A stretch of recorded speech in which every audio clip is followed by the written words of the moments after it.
begin a mission, open your iDroid and select it from the mission list. I sent a list of selectable missions to your iDroid. They're all jobs that only you can handle.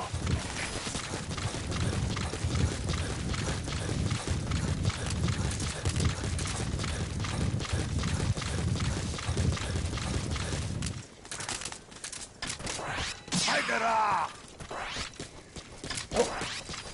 Haidara!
Where are your friends?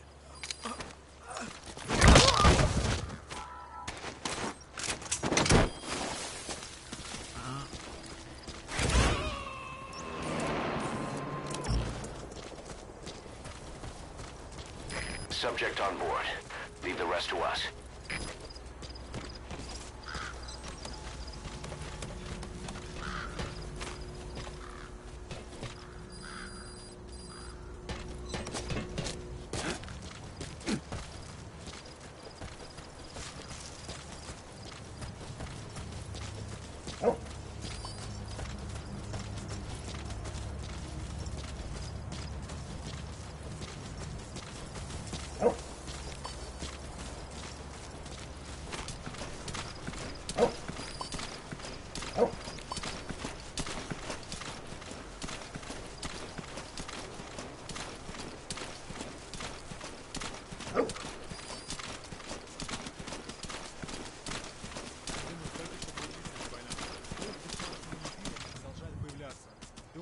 Империалисты ЦРУ.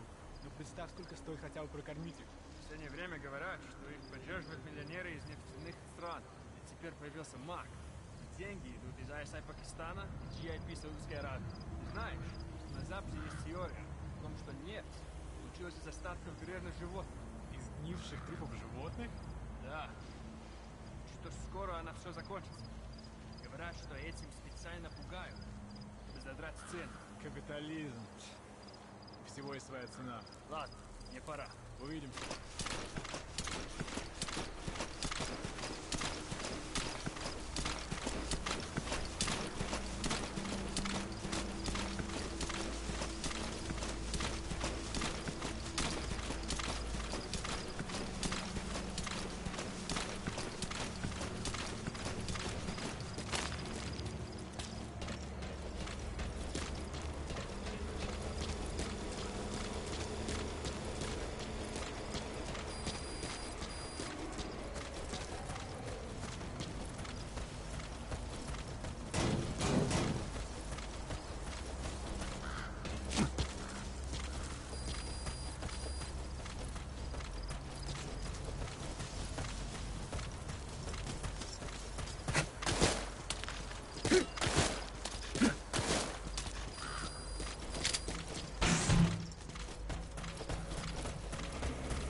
Disrupt communications between enemy outposts by destroying comms equipment. That'll prevent one post from sending reinforcements to another.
Destroying the power system will shut down the local electrical grid.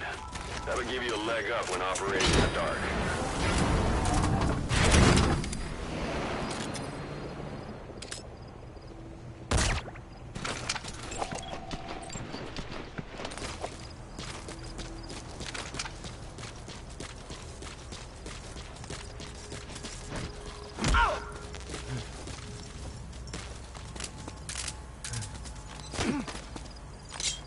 Speak.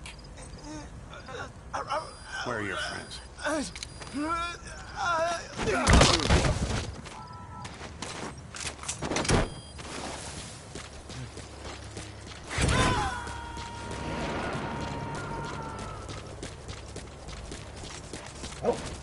He's coming too. Roger that.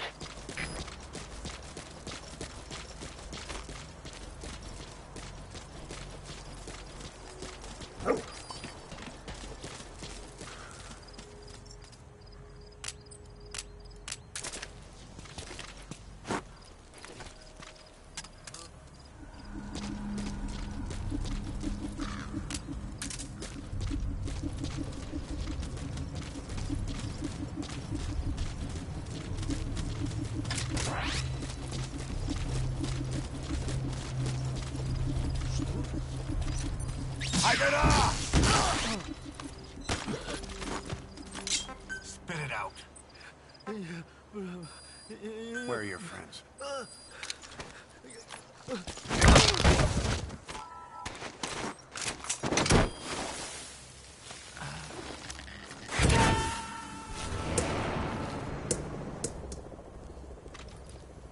You gonna extract him?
Where are the others?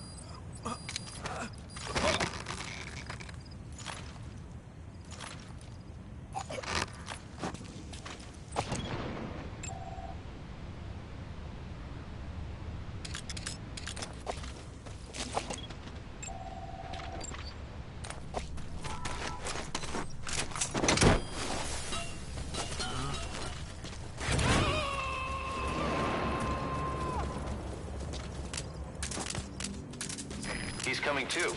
Roger that.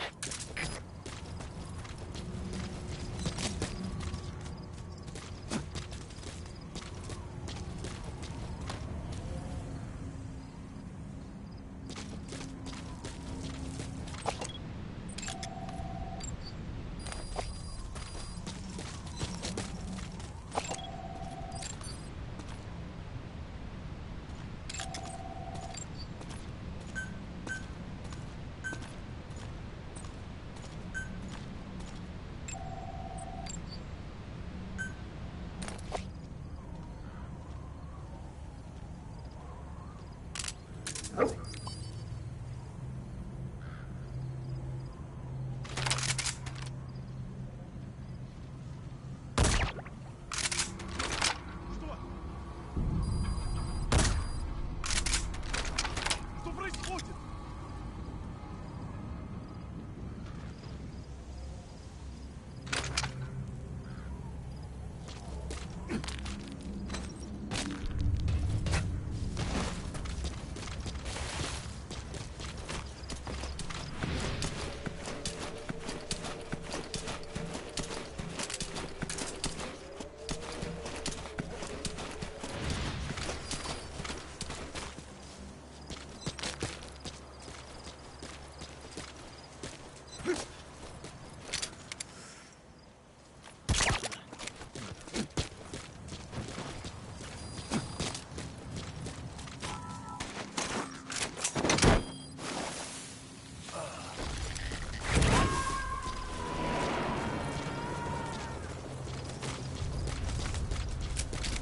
Subject on board. Leave the rest to us.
I've been waiting, Snake, for a long time. Waiting for your birth, your growth, and the finality of today.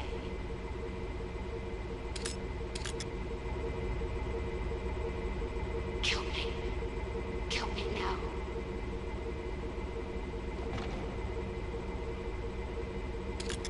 To make the world one again.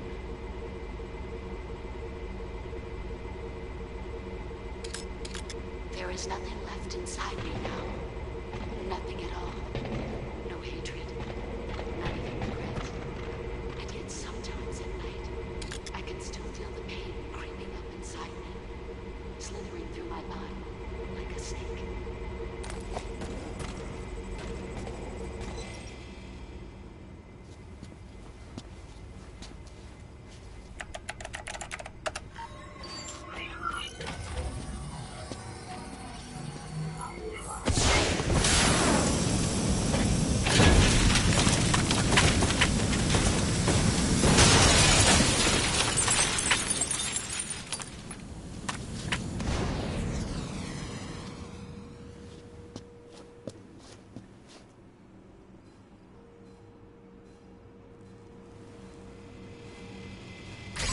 Malachite pod launch confirmed.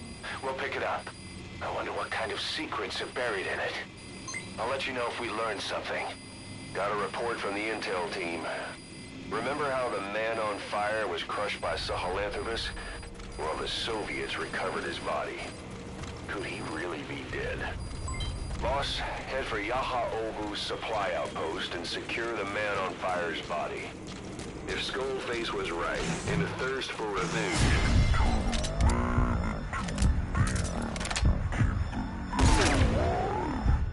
This man on fire who's been coming after us ever since you woke up, well, that just might be what's left of our old friend Volgin.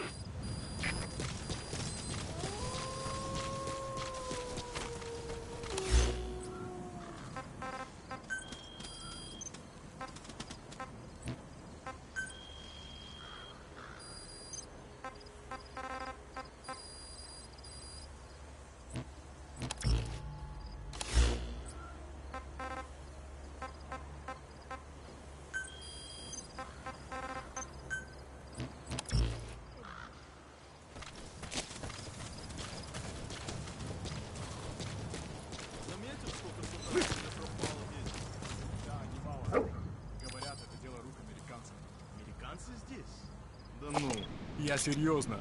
Ребята не раз видели, как наши солдаты взлетают в небо на каких-то воздушных шарах, а потом к ним подлетает вертолет. За этим точно стоят не душманы, а американская система эвакуации. Фултон. Что? Сколько же нужно американских шпионов, чтобы такое провернуть? В общем, штаб теперь ночами не спит и думает, как этому противостоять. Береги себя. Хорошо, мне пора.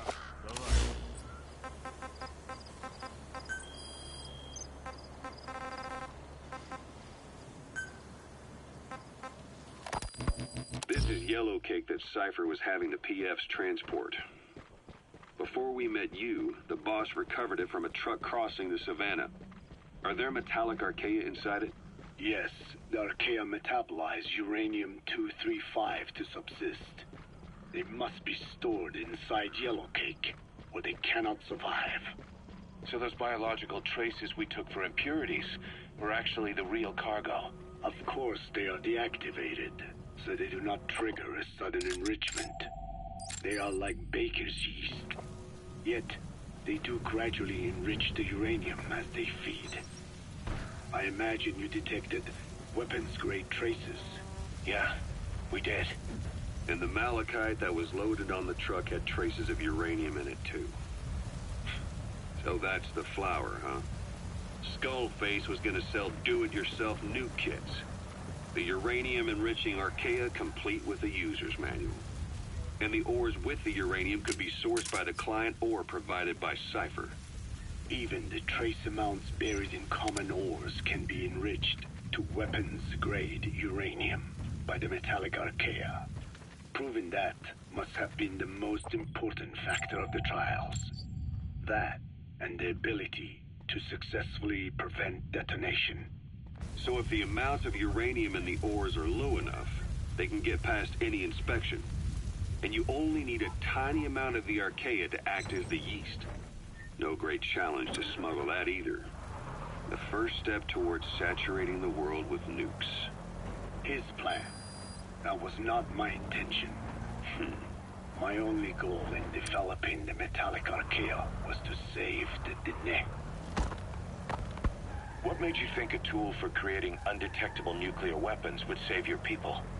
After 70 years, the Dine reclaimed the Navajo Nation from which we were banished. We bore all the hardships of poverty.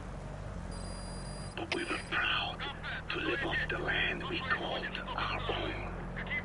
But in the moment the atomic bomb was dropped on Hiroshima, everything changed. I don't get it. The nuclear arms race between the US and the Soviet Union began with the end of the Second World War. Suddenly, there was a massive demand for uranium. And it was our ill fortune that the ground beneath the Navajo Nation was rich with uranium ore. The Black Ana government set up mine after mine, and many of the Dine worked them. Never any danger. Every day they went to work with no protection. The slag was simply piled out in the open. When rain fell, uranium traces left behind would seep out, and when the ground dried, it was blown about as dust. Land and water were contaminated, irradiated.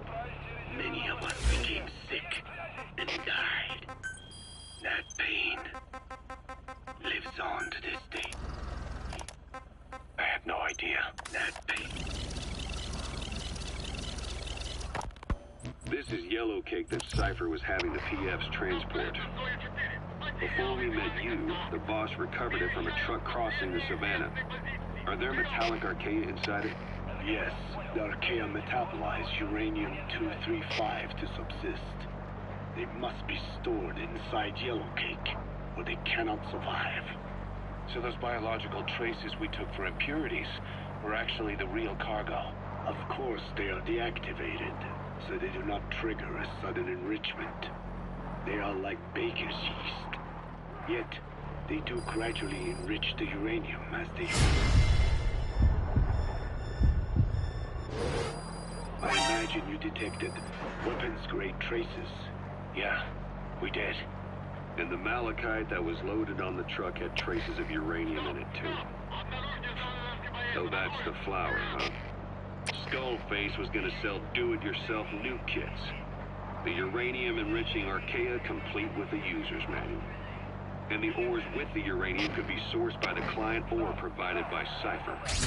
Even the trace amounts buried in common ores can be enriched to weapons-grade uranium by the metallic archaea. What made you think a tool for creating undetectable new...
weapons would save your people. After 70 years, the Diné reclaimed the Navajo nation from which we were banished. We bore all the hardships of poverty, but we were proud to live off the land we called our own. But in the moment the atomic bomb was dropped on Hiroshima, everything changed. I don't get it. The nuclear arms race between the US and the Soviet Union began with the end of the Second World War. Suddenly, there was a massive demand for uranium, and it was our ill fortune that the ground beneath the Navajo Nation was rich with uranium ore. The Black Ana government set up mine after mine, and many of the Diné worked them, never informed of any danger. Every day, They went to work with no protection. The slag was simply piled out in the open.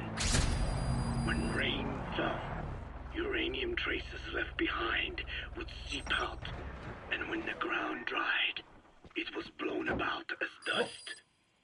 Land and water were contaminated, irradiated. Many of us became sick and died. That pain lives on to this day. I had no idea. Wanting more than anything to revive the land my forebears left to me, I was delighted upon discovering microbes that eat uranium. If they could be domesticated, I believed we could rid our land of uranium. Were you successful? No. The research called for funding on a colossal scale. But nobody was willing to invest with no prospect of a return. And that's when Skullface showed up. Correct. I can save you and your people. We share the same will. That is what he said to me. And I believed him. Blagana forced me to abandon my uranium cleanup work and focus on nuclear weapons. And he held all the Dene hostage. Today, the uranium mines within the reservation are finally closing down. It is simply less expensive now to source uranium overseas. New victims, different places. But uranium is a tactical resource. To rely on a foreign country for it is a difficult decision to make. And he was in the perfect place to influence that decision. He could have condemned your people to the mines forever. The contamination comes not only from uranium.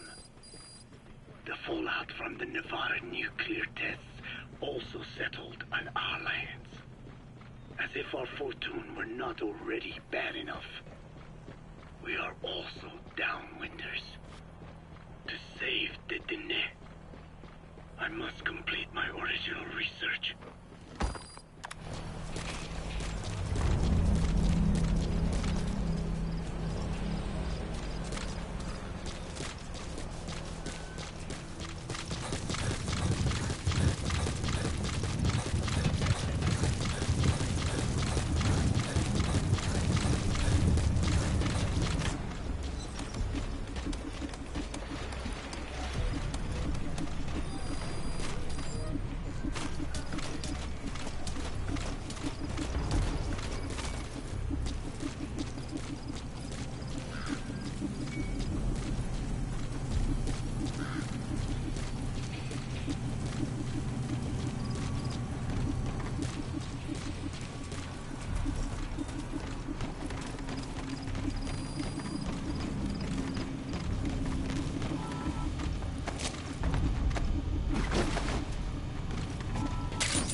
Where are your friends? You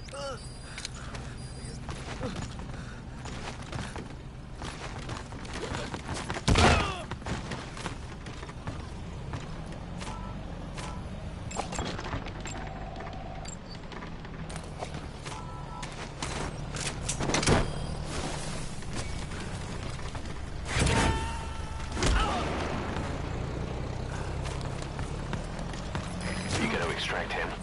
Talk.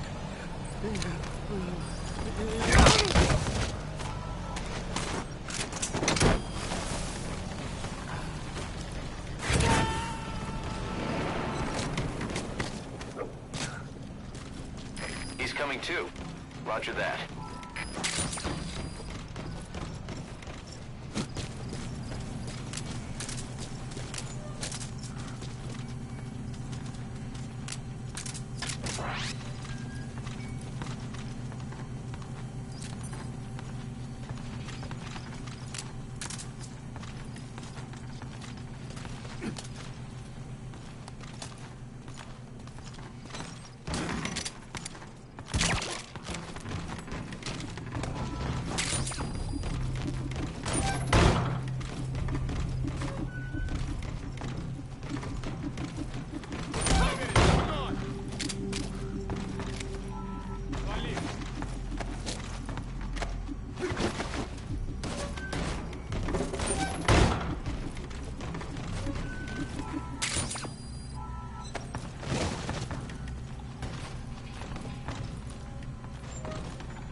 Go get him!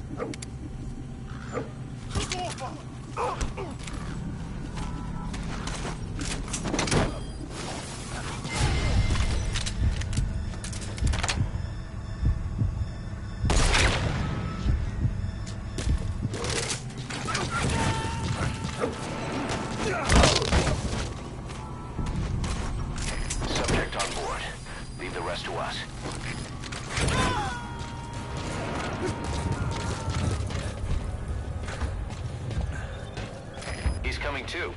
Roger that.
I barely recognize you, Colonel.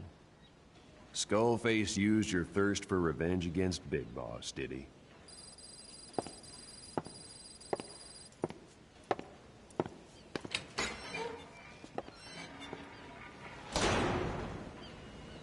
Boss, I've updated the mission list.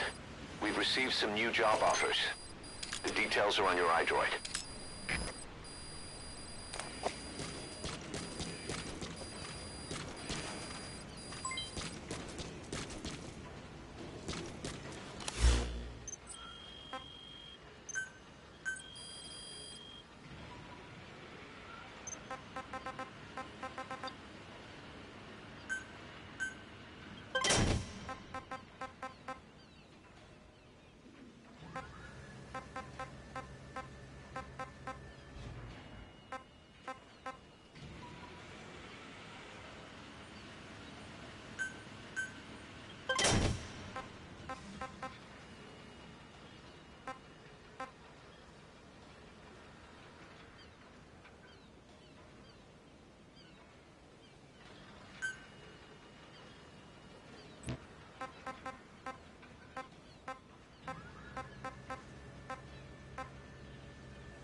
one that covers. The parasite that lives on the surface of the Skull's bodies is what gives them their power. Similar to my children, who live in my skin. I modified the parasites I isolated from the body of that old man, differentiating them with various abilities. One that can blend perfectly into its surroundings by exposing the pigments in its cells at will. Another that, by harboring multiple species of metallic archaea, can oxidize and reduce metal. Isolating the one that covers and transplanting it into an artificial medium should provide the same abilities as the Skulls, but they can only subsist within a human body. Once transplanted into the medium, they will eventually die. Another thing, the weakness of the one that covers is desiccation. Their surface moisture loss is greater than ours. The reason they give off mist is to alleviate this by releasing the salts inside them as microparticles. Water vapor condenses around them, appearing. Gaining altitude.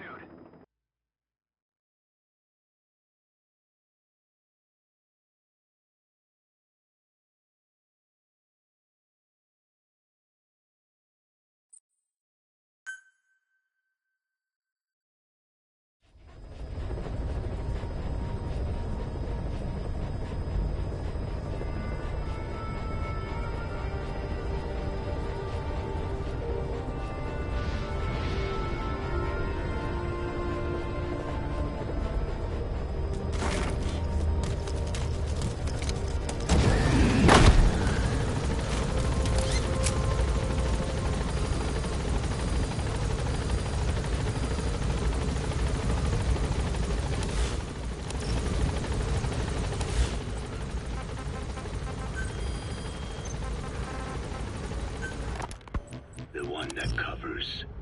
The parasite that lives on the surface of the Skull's bodies is what gives them their power. Similar to my children, who live in my skin. I modified the parasites I isolated from the body of that old man, differentiating them with various abilities. One that can blend perfectly into its surroundings by exposing the pigments in its cells at will. Another that, by harboring multiple species of metallic archaea, can oxidize and reduce metal. Isolating the one that covers and transplanting it into an artificial medium should provide the same abilities as the Skulls, but they can only subsist within a human body. Once transplanted into the medium, they will eventually die. Another thing, the weakness of the one that covers is desiccation. Their surface moisture loss is greater than ours.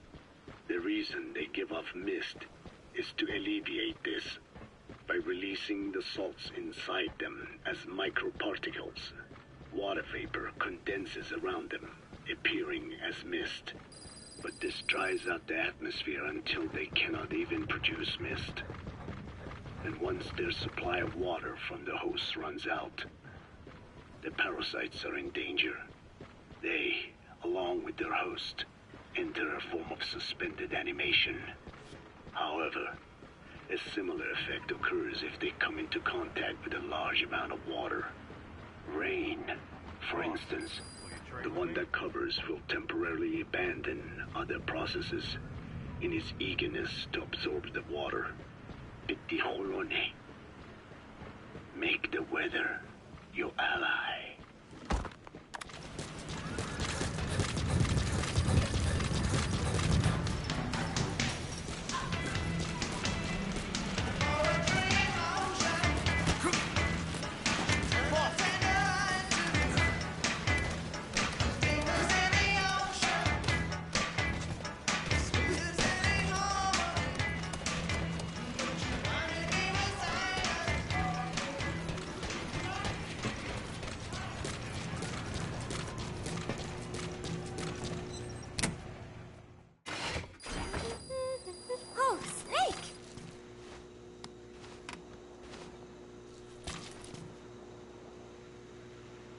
Snake?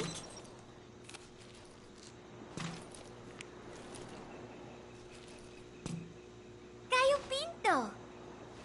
Amanda and I taught Cecile how to make it. She picked it up so fast. I was really surprised. I guess Parisians have cooking in the blood. Are Cecile and Amanda doing okay? I wonder why they haven't visited. I'm sorry, Snake. My head hurts.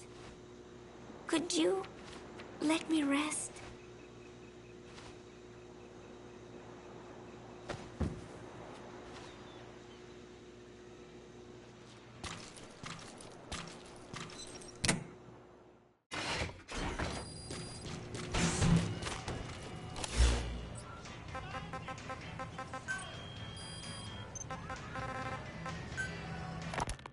There's something I've been wondering.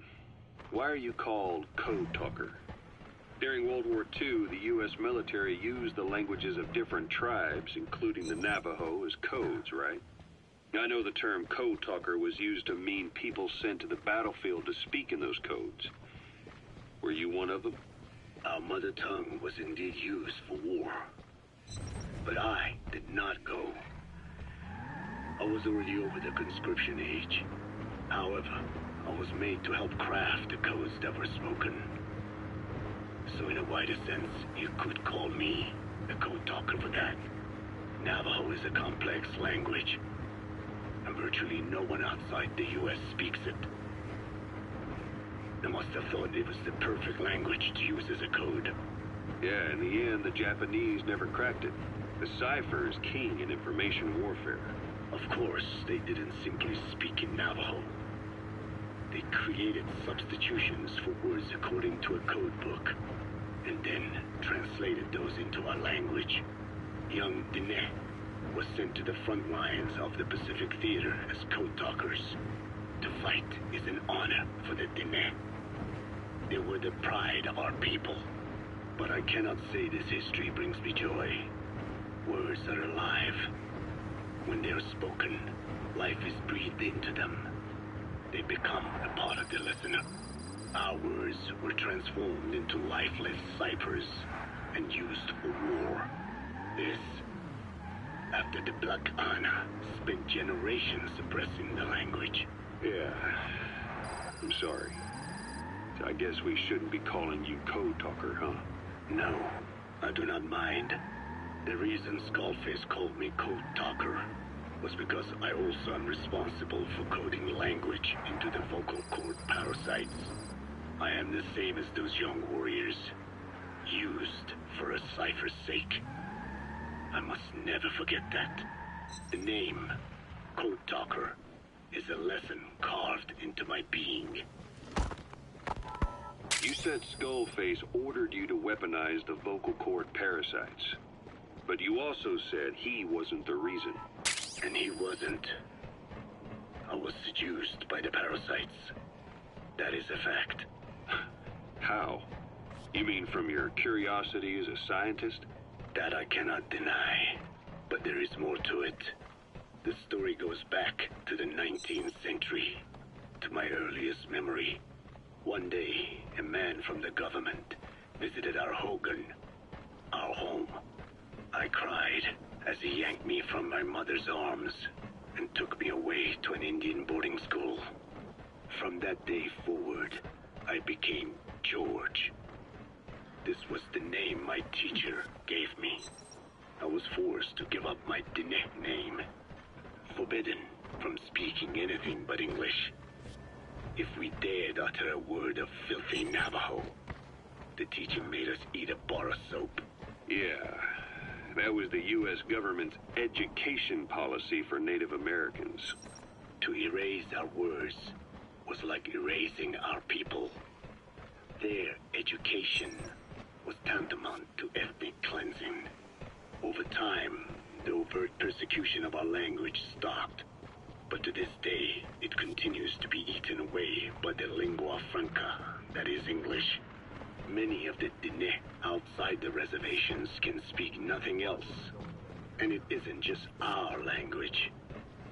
Across the world, minority languages are being destroyed by dominant languages. Many are on the verge of extinction. Enter the vocal cord parasites. Yes, I began thinking that minority languages needed some sort of deterrent against dominant languages. In order that their peoples and cultures would survive. It was then that I came across literature at the Foundation claiming that man acquired language thanks to a type of parasite, one that distinguishes between languages as a precursor to reproduction. If I could just resurrect it, make it more pathogenic, I would have my deterrent against English. But I failed to hide that aim from Skullface. He noticed. Yes, I wanted to retaliate against the English language, though never did I intend to actually use it as he planned. You know how the story ends. I was forced to study how to make the parasites compatible with all the world's languages. All but English. However, he in fact secretly isolated an English strain. I will not be held prisoner by the man's phantom. The English strain must not be allowed to exist either.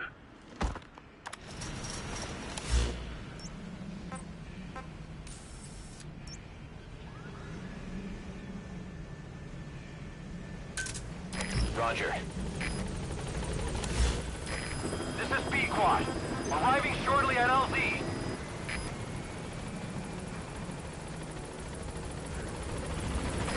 This is B-Quad. On station at LZ.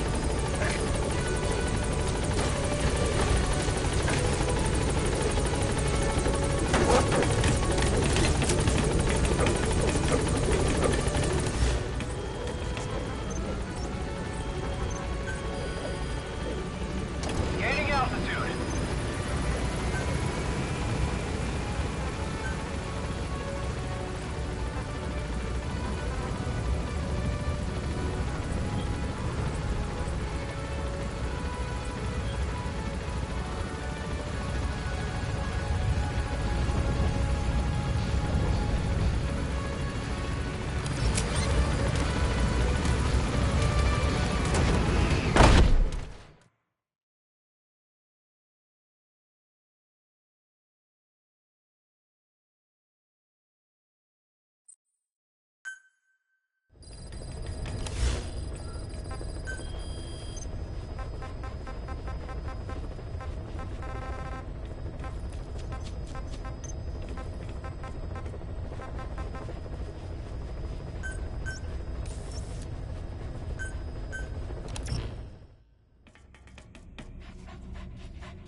mention that the man on fire was crushed under Sahelanthropus in its hangar?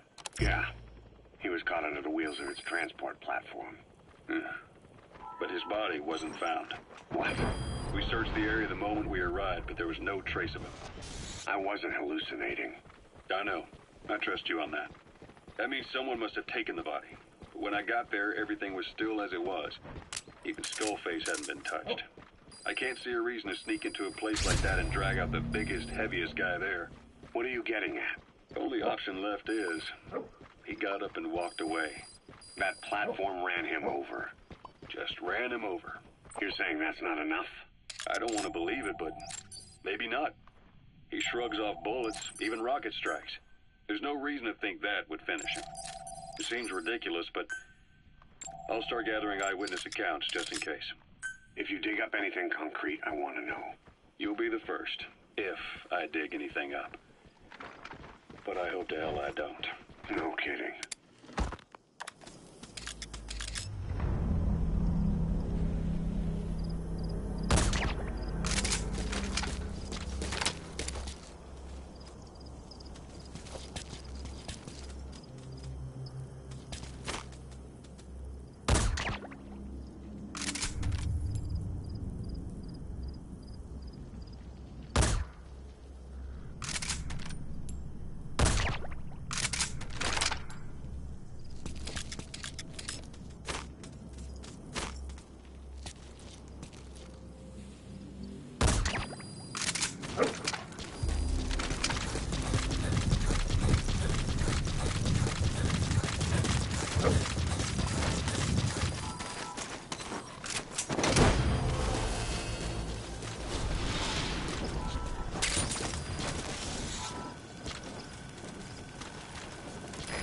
Extract him.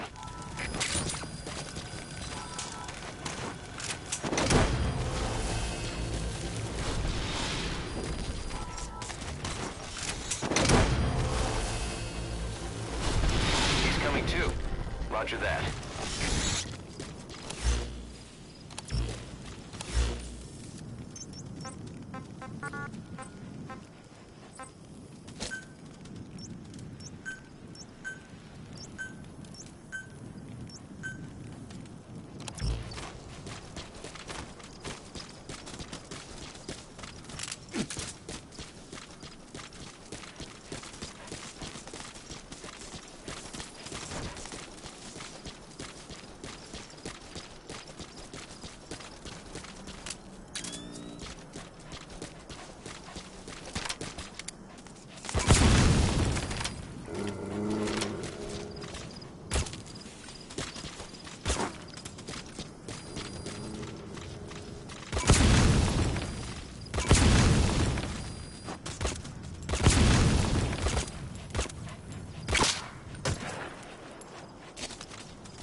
Boss, about that AI pod you retrieved from Emmerich's research facility. Guess what we found inside? A corpse. Human. The pod maintained a low internal temperature the whole time, and very little outside air got in. That would have slowed down decomposition. Still, the remains were mostly skeletal. Estimated time of death is between 6 months and a year ago. We put the screws to Huey about it. Listen to the tape. Turns out it was the body of someone we knew very well.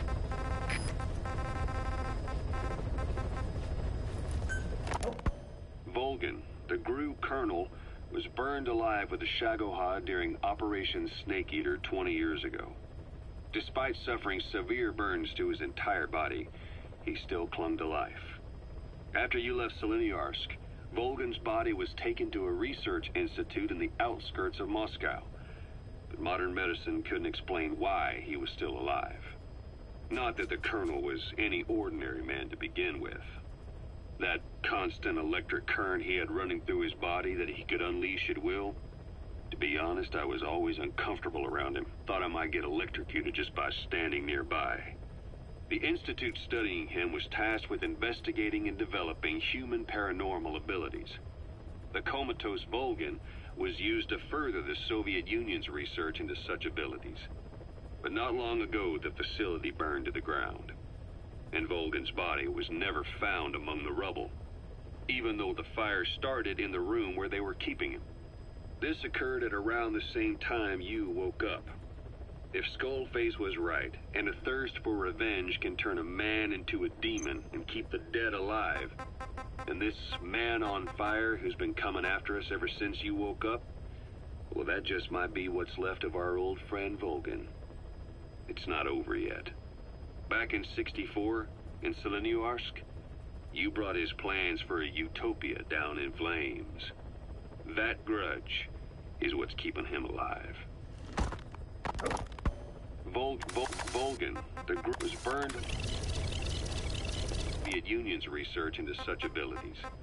But not long ago, the facility burned to the ground. The institute studying him was tasked with it. Volgin, the group was burned after not that to be the comatose Volgin was used to further the Soviet Union's research into such abilities. But not long ago, the facility burned to the ground. And Volgin's body was never found among the rubble, even though the fire started in the room where they were keeping him. This occurred at around the same time but not long ago, the comatose Volgin was used. The institute studying him was tasked with investigating and developing human paranormal. The day the research facility holding Volgin burned down, a Soviet jumbo passenger jet happened to crash nearby, far away to the north of that hospital in Cyprus. On board the plane was a young boy who was being studied at the same facility. The plane fell to Earth from over 8,000 feet, but the boy's body was the only one not recovered. At almost exactly the same time as the crash, Volgin awoke in that facility. According to the Research Institute's documents, the gifts this boy demonstrated included psychokinesis and telepathy. To protect his mind from being inundated with other people's thoughts, he always wore a kind of gas mask. A rudimentary form of psychic insulation, apparently. We don't know where this boy is, but if Skullface is connected to him, we may cross paths with him yet. This boy is part of a new age where nothing we understand about the world makes sense anymore. Don't let your guard down.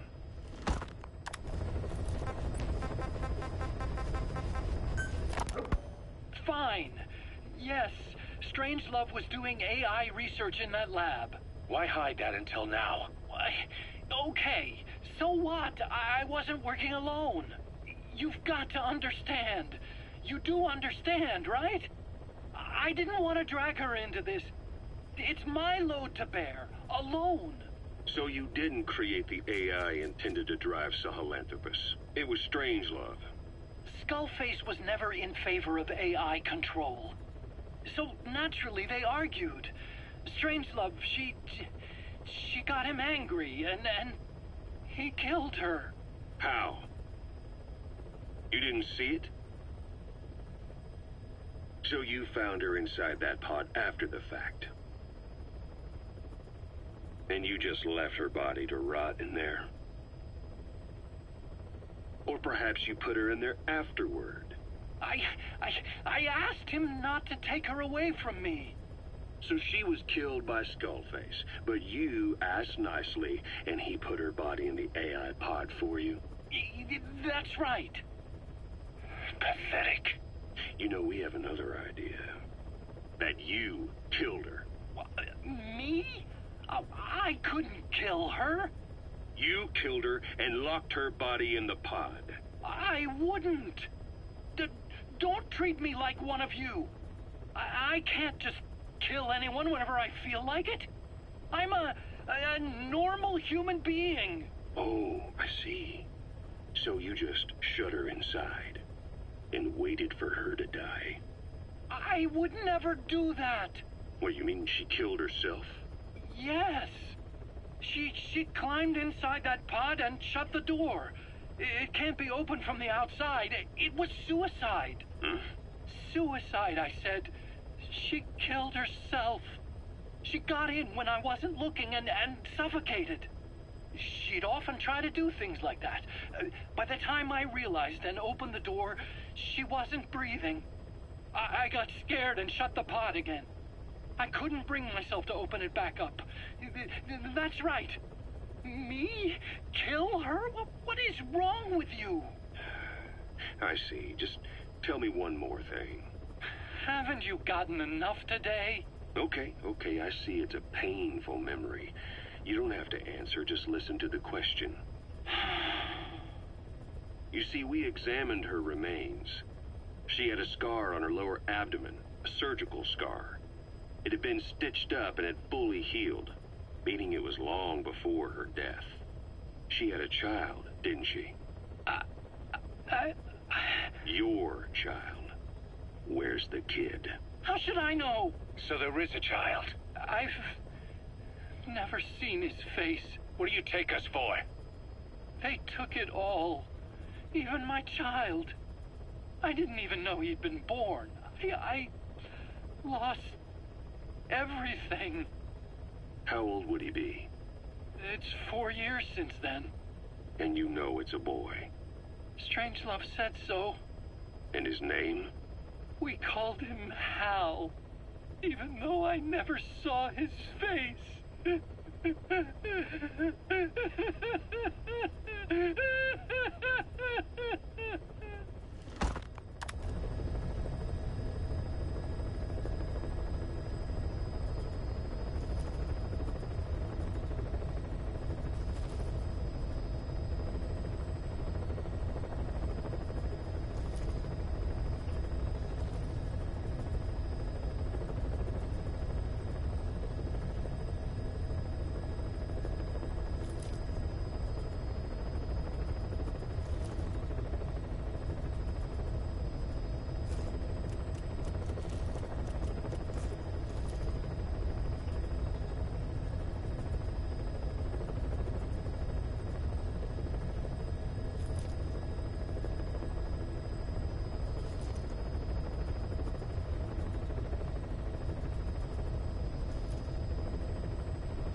So what were they doing at Nzoya Badiabalu? That facility with all the people laid out in rows? The abandoned factory Shibani was held in. It is precisely as you guessed. Black Anna was coding languages into the vocal cord parasites. They infected the subjects with the parasites, then made an incision in the throat to expose the vocal cords. That allowed them to play recordings of a desired language directly to the parasites. And the parasites learn the languages that way. That's some teaching method. I just don't get how a bunch of bugs had the brain power for it. They don't. Do not judge them by human standards. They do not learn as a function of intellect. Then how do they do it? What language the parasites react to is coded into their genes. You could expose the Japanese strain to English for years, and it would never learn the language and react to it. The pronunciation, rhythm, and structure are different. But what about, say, Spanish and Portuguese? Linguistically, the two are very close. Yeah, they're both Ibero-Romance languages. Even so, a Spanish-language mating pair exposed to Portuguese will not copulate. Only when they hear Spanish. Only then. And the majority of their offspring will be the same. So it's a literal case of a mother tongue. But if that's so, I don't see how the different strains can be created in the first place. Well, among the many thousands of offspring, there may be just a few that react to Portuguese. You're talking about mutations. Correct. Playing the tapes helps to identify the mutant strains. Those specimens are then isolated and bred with one another. From their children, specimens that react more strongly to Portuguese can again be selected and bred. Repeating this process creates a strain that reacts solely to Portuguese and never to Spanish. Mutation and selection. No different to breeding roses. So you kept increasing the change over the generations, adapting them to languages from all over the world. Must have taken a hell of a lot of patience. More like patience. Just how many died for this? There's something I still don't get. In order to tell which larvae will react to Portuguese, you'd have to let them develop and then see which copulate. That means you'd need tens of thousands of guinea pigs. There's no way you could do that in a facility that small. For normal selective breeding methods, you would be right. But there is a more effective selection method when training the vocal cord parasites. Go on. It is not only when mating that the parasites listen for language. Shortly before hatching, larvae display markedly increased activity in reaction to particular language. The active eggs can be identified under a black light. So the eggs that react to Portuguese are selectively placed in the throats of subjects. So you see, narrowing down strains that react to the target language is an effective process. Though I'm sure that even so, many lost their lives to create the various strains.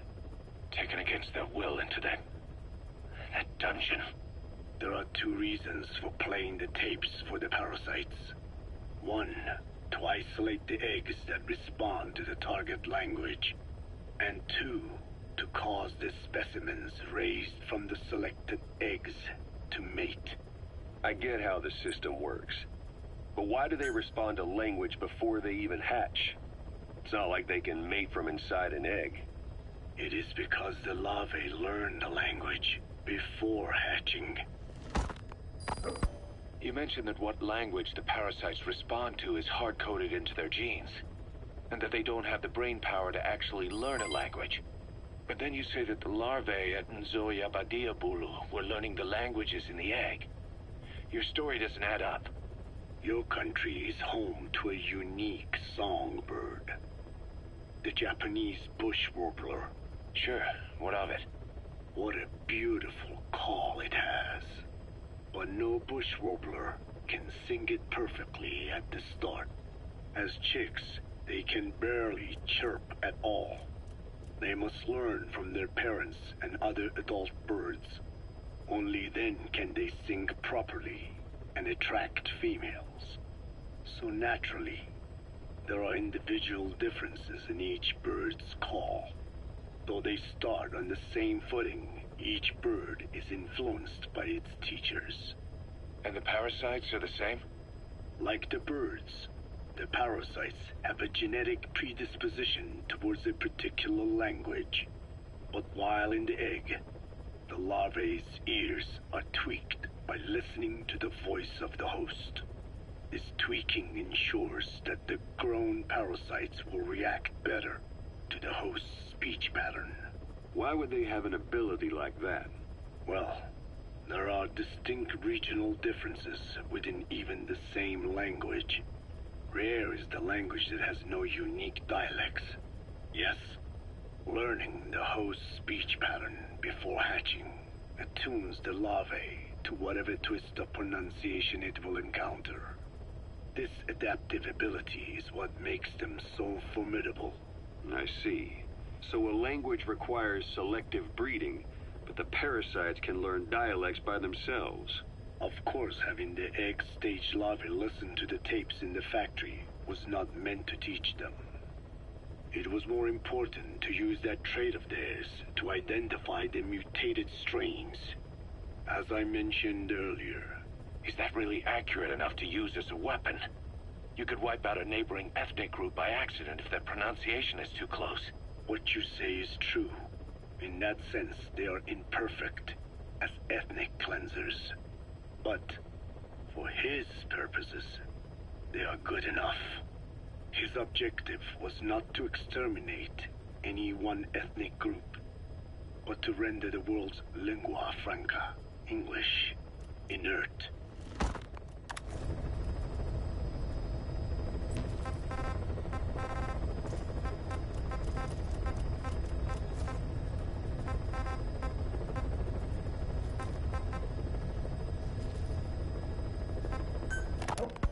Hewitt's dug up some interesting facts about our skull-faced friend. 9 years ago, he was exiled to South Africa, stripped of political power. The upshot's that he ceased being a serious threat, in Cypher's eyes anyway. They eased up on surveillance, giving him an opening to establish his own military unit, one that answered to his will alone. Those men likely had no idea their orders were coming from Skullface. They probably didn't even know the organization was a part of Cypher at all. Anyway, it was in South Africa where he found renewed interest in parasites. And when he discovered the vocal cord parasites, he began to make his plan. Wipe the English language out of existence. Free the world, not by taking men's lives, but by taking their tongues. In his eyes, the greatest symbiotic parasite the world's ever known isn't microbial. It's linguistic. Words are what keeps civilization, our world, alive. There was something Skullface said. America is made up of many peoples, but those peoples never mix. Quite so. One nation, home to hundreds of different ethnic groups, many of whom stick to their respective living areas. Little colonies, not interacting with other groups, going out of their way to avoid one another, their land, organizations, relationships. Thus, the United States of America is no melting pot. It is more of a salad bowl. It is not made up from one people, but for its minorities to function in society. A common ground is needed. Language. Even if the country is not one. No, because it's not one. A lingua franca is necessary. English. American hegemonism was born from the illusion that English could unite diverse ethnicities. In taking in people from around the globe, America became a microcosm of it. Now the boundaries between it and the rest of the world have become blurred. However different our neighbors may be, English enables us to create symbiotic relationships with each other. If English can bring unacquainted neighbors together in America, this should hold true for the world.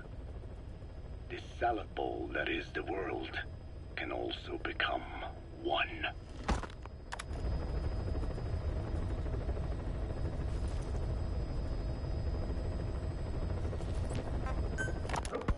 A ruler's greatest wealth is not money or land.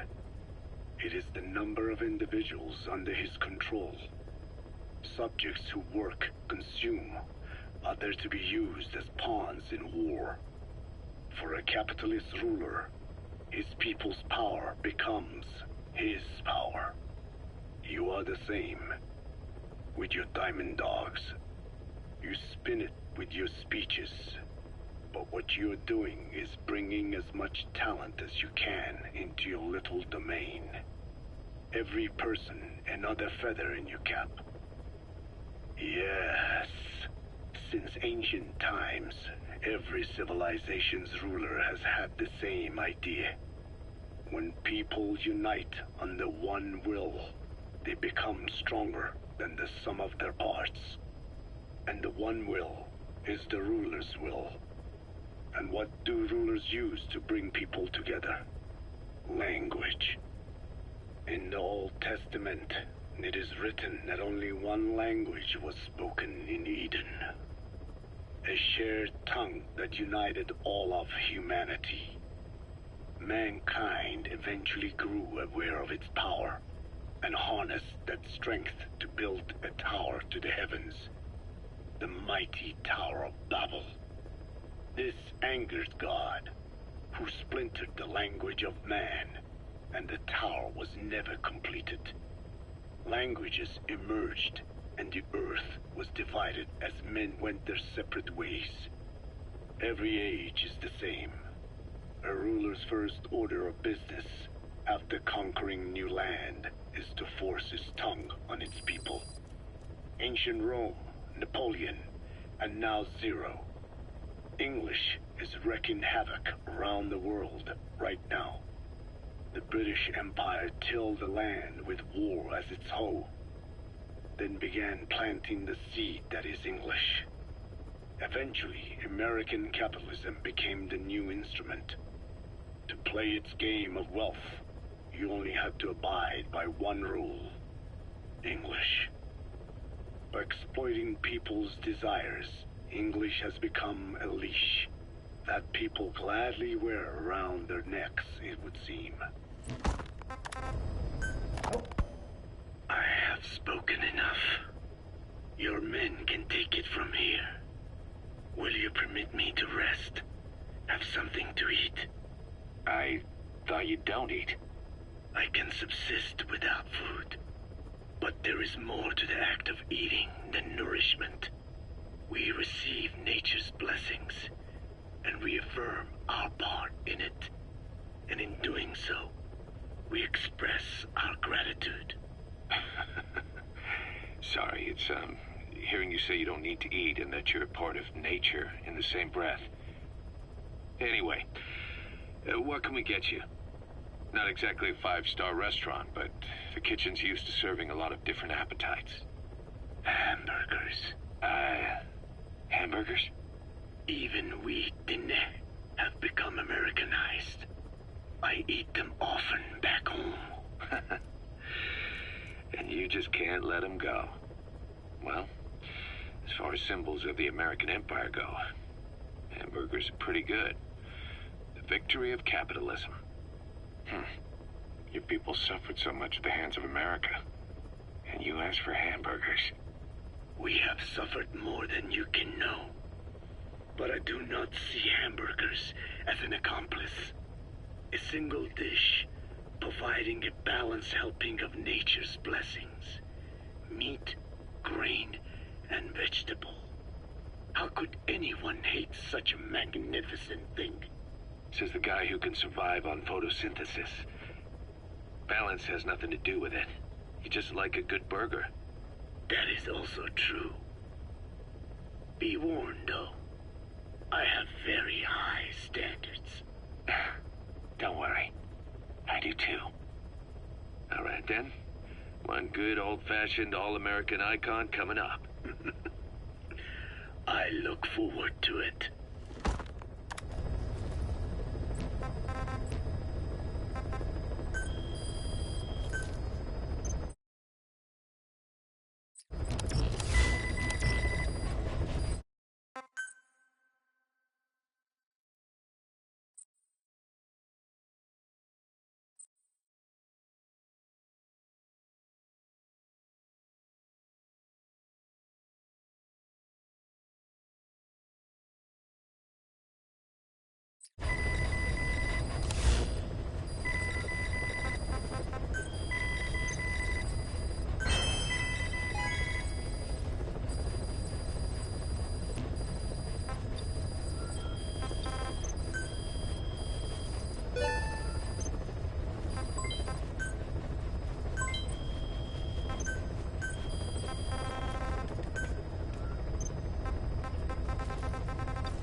That's the target.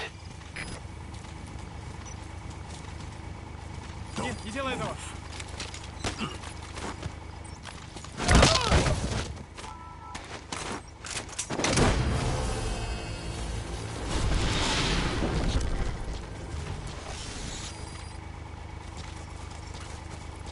He's coming too. Roger that.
Extract him.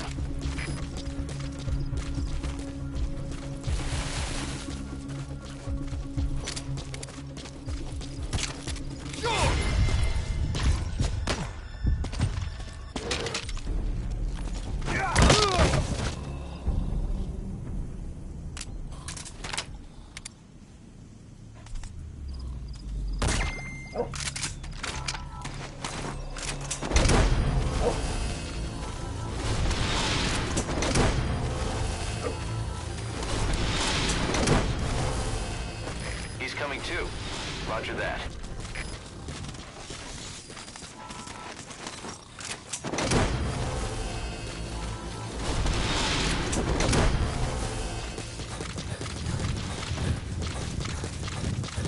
Subject on board. Leave the rest to us.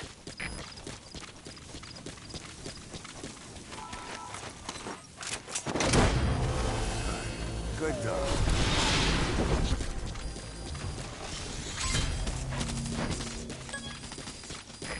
coming too. Roger that.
Code Talker's research has been stolen. The research materials have been packed into 2 containers and hidden in the jungle southwest of the mansion. Enemy extraction choppers will be there any minute. You have to find and retrieve those containers before they arrive. That area is being guarded by Zero-Risk Security, and their client is XOF. If the choppers make off with the containers, that research will end up in Cypher's hands. That cannot be allowed to happen. One other thing, boss. We need a cargo-capable Fulton extraction device to recover the containers. Use your iDroid to order its development and have it dropped in. Be careful down there, boss.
Targets are 2 containers. Locate and extract them both.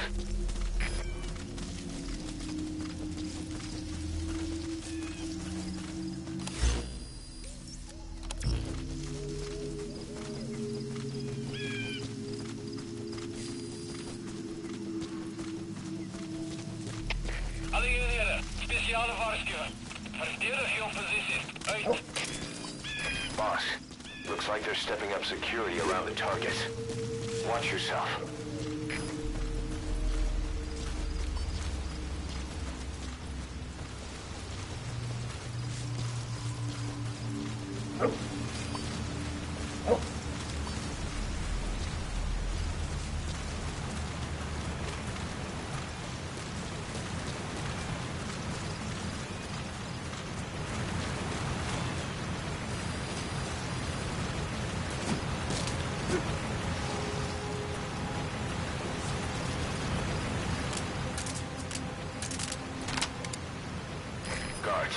They must know where the containers are.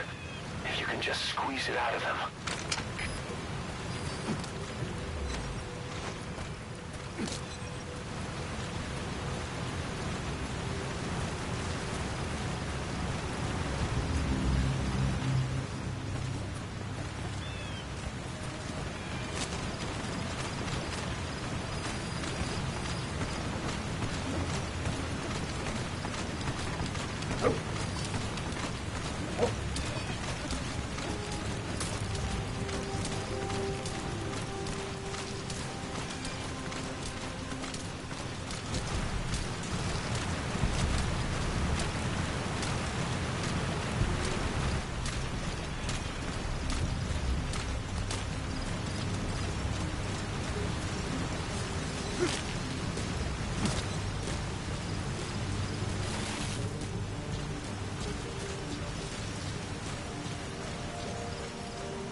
Radar still hasn't picked up the enemy choppers, but it's only a matter of time before they arrive.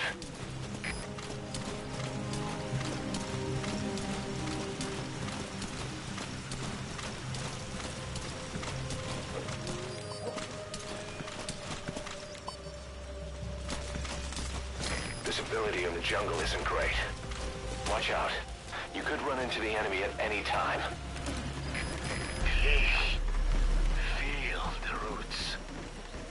Branches become one with the forest. The forest is aware of the enemy's noise. You must be too.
Your targets are 2 containers.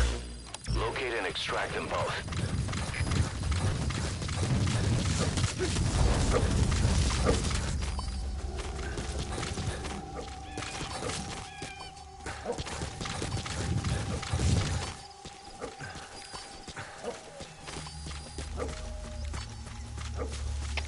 Alle eenheden, speciale waarschuwing. Verdedig je posities. Uit. Boss, looks like they're stepping up security around the targets. Watch yourself.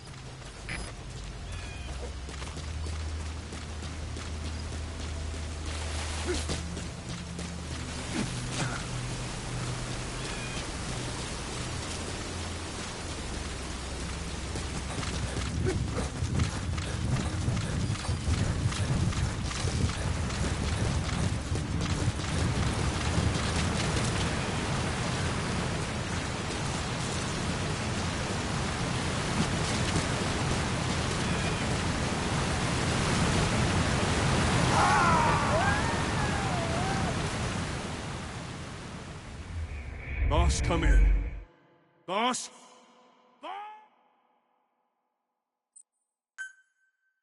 Your targets are 2 containers. Locate and extract them both.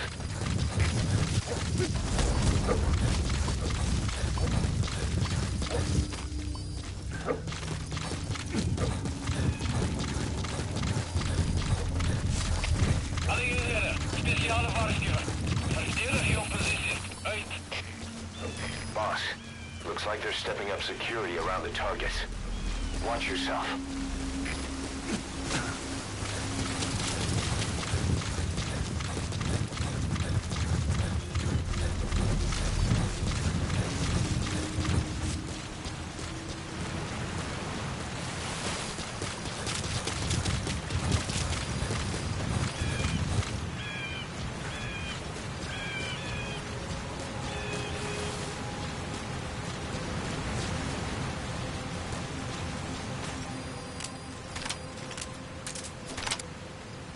Guards, they must know where the containers are. If you can just squeeze it out of them.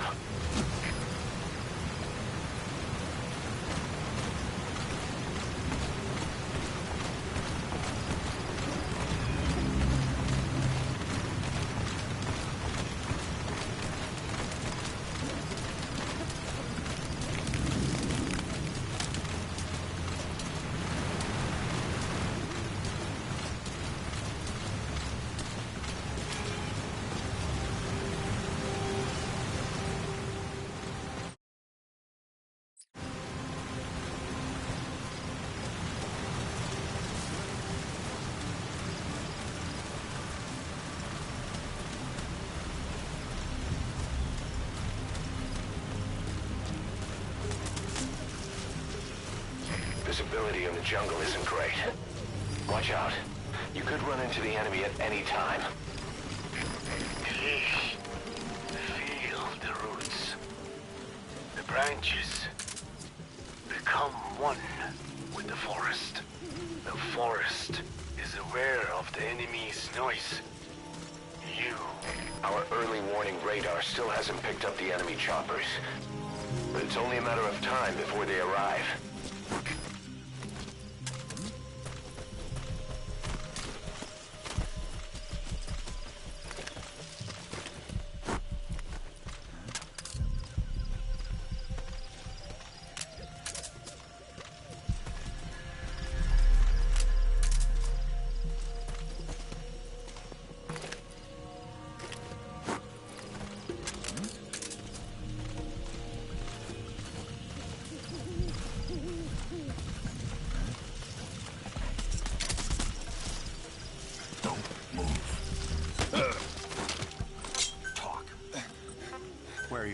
I've updated the info on your iDroid. Take a look. The PF soldiers have no idea what's in those containers. Strictly a need-to-know basis.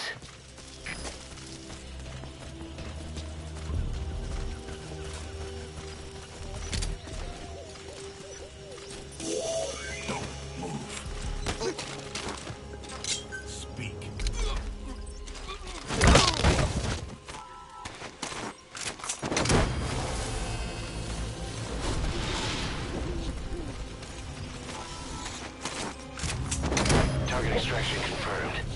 That leaves one target to go. Take care of the next one. Boss, our early warning radar just picked up the enemy choppers.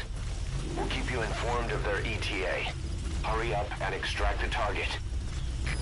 You can't go firing on the XOF choppers. If we attack XOF now, it'll be a declaration of war against Cypher itself. That time will come, but it's not now.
You don't have much time. Move it.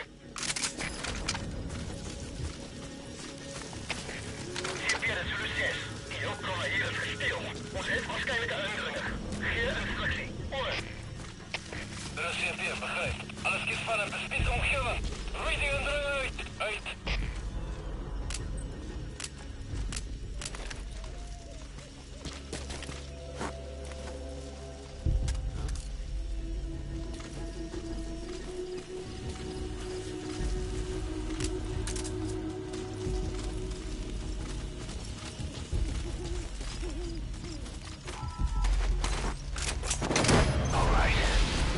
Target extraction confirmed. We've avoided the worst possible outcome. Exfiltrate the area. Go ahead and call the chopper. You can also exfiltrate the mission area by land. CP, begrijp. Bescherm securiteit en wees wakker. Uit!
sign of the enemy. Mission complete, boss.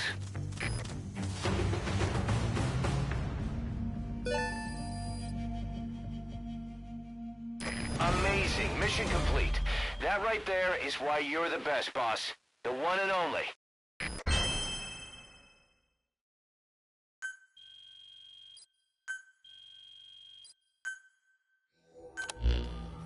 Boss, we got Code Talker's research materials back in one piece. The medical team has them under lock and key in the quarantine facility.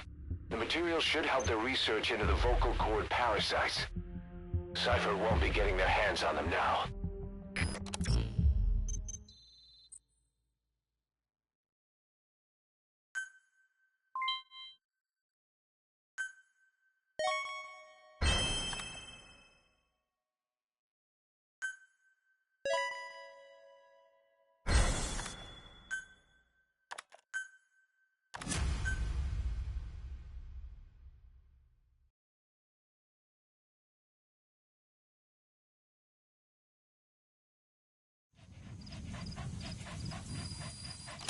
Boss, I've updated the mission list.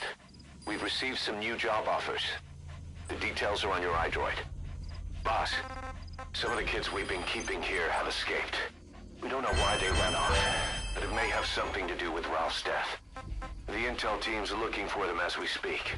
I'll add information to your side ops list as it comes in. You need to locate and secure those kids. I'll try to find out what happened.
We gave Ralph, that kid who died in the accident, a burial at sea.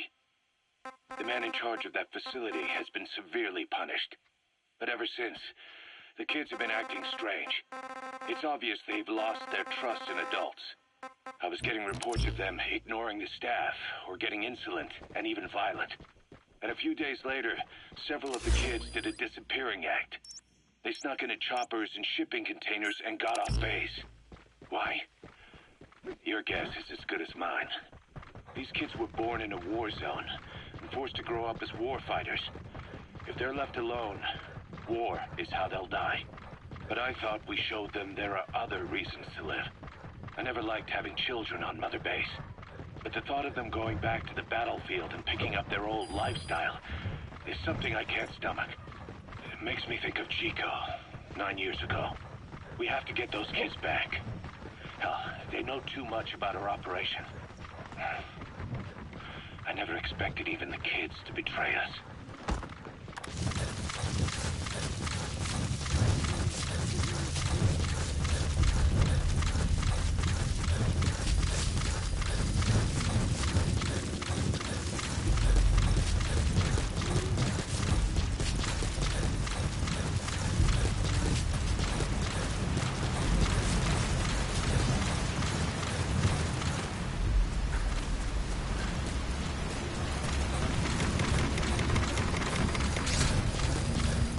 Boss, you need to find those kids who escaped. Fighting's still the only way of life they know. If we don't bring them back, they'll just end up getting killed.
He's coming too.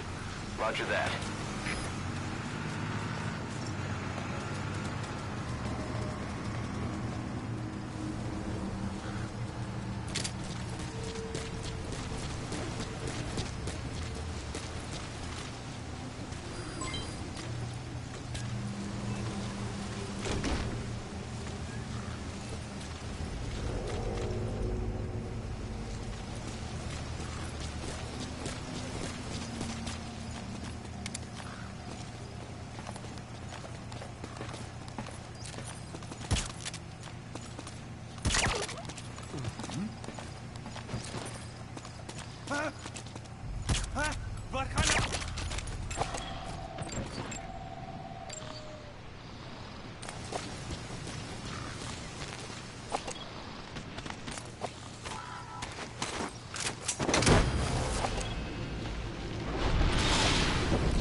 Extract him.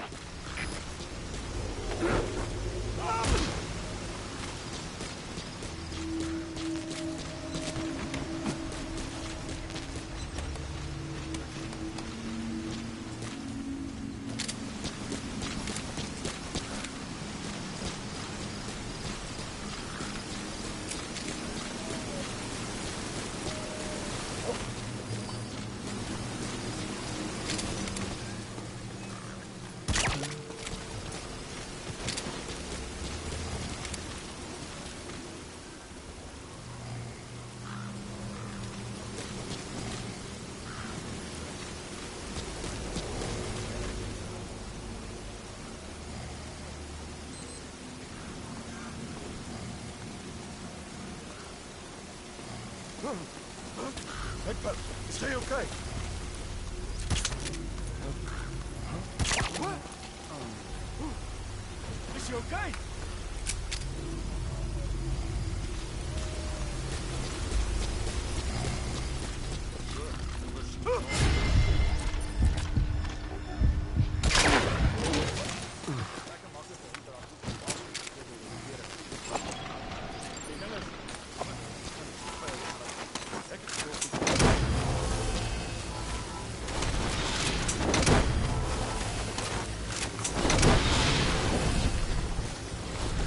Subject on board. Leave the rest to us.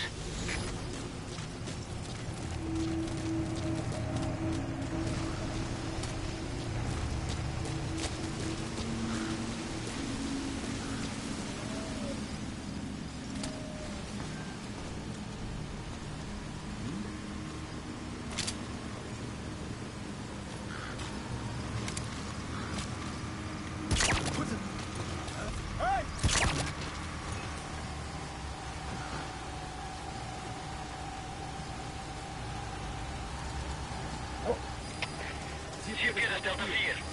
Over. Contact-check. Over. Reserveer, begrijp. Eerste zaterdag. Uit.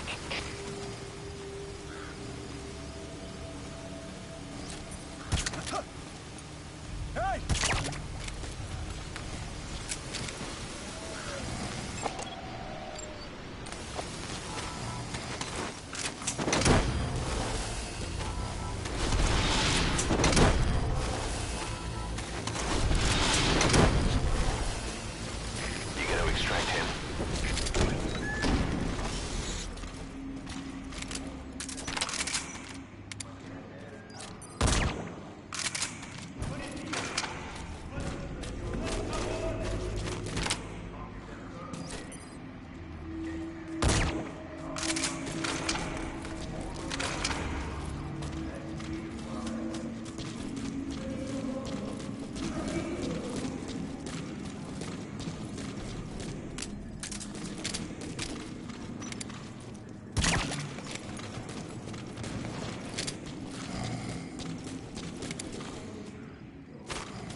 Subject on board.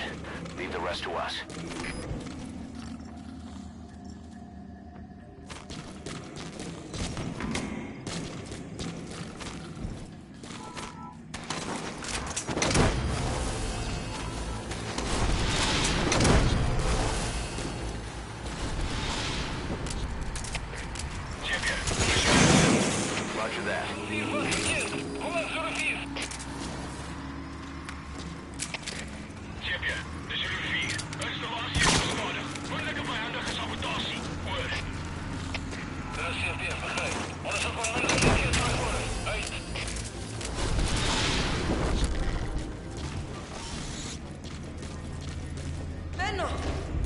gonna extract him.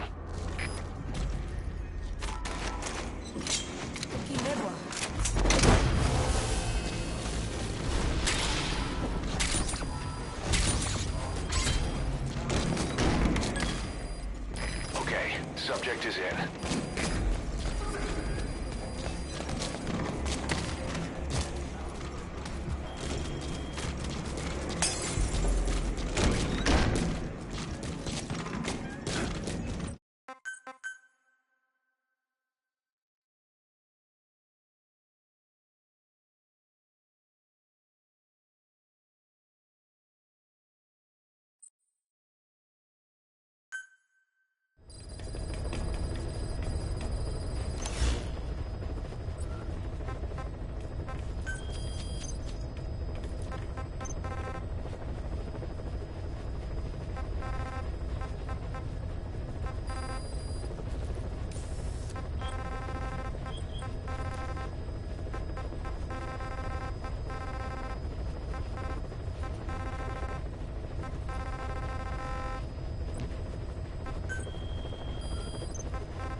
Snake, you remember the White Mamba? Of course, he's been going by Eli since we brought him on base. He was the leader of the child soldier unit we took out of that village and into our protection. Well, according to the kids you brought back here, all the escapees were especially close to Eli. There's reason to suspect he's behind all 6 escapes. We've already detained him. I'll be questioning him shortly. Wait. You'll be? Ocelot. You're incapable of taking an impartial stance with those kids. Question them all you want. It'll get you nowhere. Ocelot, you get too many kicks from your art of interrogation. It's not a matter of art. It's about quick, minimal strokes of psychological warfare. That's what gets the answers. And it's the best way to keep both questioner and subject safe. The risks only increase the more an interrogation drags on. At that point, it causes as much pain to the inflictor as the inflicted. Like I said, too many kicks. What I'm trying to tell you is we need quick results. Otherwise, it'll be too little, too late. I know that. And besides, I know the subject. I won't go overboard with a kid. Forget it. You're not needed. Snake, we'll want to question the other kids too. Be sure to bring them all back.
Good dog.